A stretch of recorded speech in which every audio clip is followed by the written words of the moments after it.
तीन दिन के भूखल तिवैया जलवे में खड़ी जलवे में खड़ी। तीन दिन के भूखल तिवैया जलवे में खड़ी जलवे में खड़ी।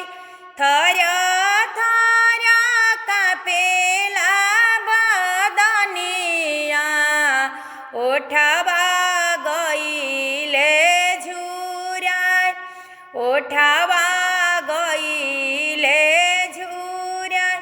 कहाँ पाइबो डोलिया से बसावा कहाँ पाइबो बत्तीसो कहाँ कहाँ पाइबो बत्तीसो कहाँ कहाँ पाइबो डोलिया से बसावा कहाँ पाइबो बत्तीसो कहाँ कहाँ पाइबो लाली चुंदरिया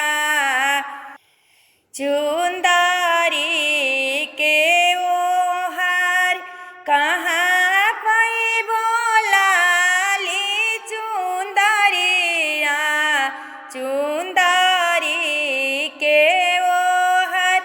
बिनती से बोलेली किरण देई सुनी स्वामी जी हमर सुनी स्वामी